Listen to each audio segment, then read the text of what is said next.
જો એવી રીતના નૌકાર પહોંચતા હોત ને, એક નૌકાર ગણે અને બીજાને પહોંચી જાય ને બીજાને મોક્ષ અપાવી દે એ નૌકાર, તો આપણે બધા જેમાં બધા કામવાળી રાખી છે ને વાસણ માટે, ઝાડુ પટ્ટા માટે, એમ આપણે એક નૌકર જ રાખી દે કે આખો દિવસ નૌકર ગણ્યા કર મારા માટે, અને એ મને પહોંચે અને મને મોક્ષ મળી જાય. બરાબર ને? બહુ ઈઝી થઈ જાય મોક્ષ તો. મોક્ષ મેળવવા માટે પોતે જાતે જ પોતાના કર્મને નિર્જરા કરવી પડે, પોતે જાતે જ પુરુષાર્થ કરવો પડે. મહાવીરને મોક્ષ જોતું હતું તો મહાવીર પોતે જંગલમાં જઈને સાધના કરી. અને જ્યારે આદિનાથ દાદાની હાજરી હતી ત્યારે મરીચીને આદિનાથ દાદા મોક્ષ નતો અપાવી શક્યા. આદિનાથ દાદા પોતે નૌકર ગણે તો મરીચીને મોક્ષ ના મળે. એના માટે એને પોતે જ મહેનત કરવી પડે, પોતે જ સાધના કરવી પડે. દરેકને મોક્ષ મેળવવા માટે પોતે જ સાધના કરવી પડે. હું હાથ હલાવું ને તમે મોક્ષે પહોંચી જાઓ એવું કદી બન્યું નથી ને બનવાનું નથી. કે હું હાથ પગ હલાવું તમે તરી જાઓ એવું કદી બન્યું નથી, બનવાનું પણ નથી. અને આ વાક્ય તો એટલા માટે યાદ રાખવાનું છે કે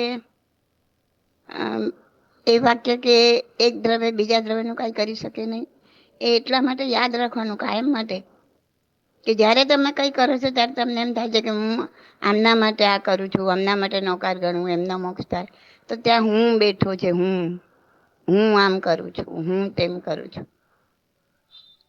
એ હુંને કાઢવાનો છે.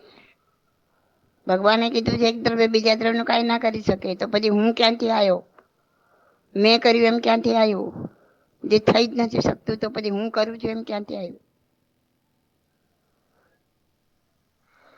એટલે ભલે તમે નૌકાર ગણો, સારી ભાવના ભાવો, બધું કરો,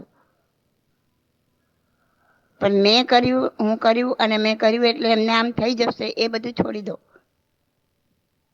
એ એમને પહોંચે કે ના પહોંચે એ વિચારવાનું પણ છોડી દો, એ કુદરત પર છોડી દો. ક્યાં શું પહોંચશે ને શું નહીં પહોંચે આપણે નથી જાણતા, પણ આપણે શુભ કાર્ય કરવાનું, એ શુભ તો છે જ. પહોંચશે તો પણ શુભ છે, નહીં પહોંચે તો તમારા માટે શુભ છે. એટલે જ્યારે કોઈ જન્મમાં કોઈ કેવલીના ભેટો થઈ જાય ત્યારે પૂછી લેવાનું પહોંચે કે ના પહોંચે. અત્યારે આપણે આપણું મગજ લડાવીને કોઈ ફાયદો નથી. આપણે તો જે કરીએ છીએ શુભ કરીએ છીએ, બસ દેટ્સ ઓલ. અને શુભ કરતા હોય એ કર્યા કરવા. એ એમને મળશે ને એમને પહોંચશે ને એમને મોક્ષ મળી જશે એ બધું ભૂલી જવાનું. એનાથી શું થશે એ પણ નહીં વિચારવા, વિચાર્યા વગર કરો. તમે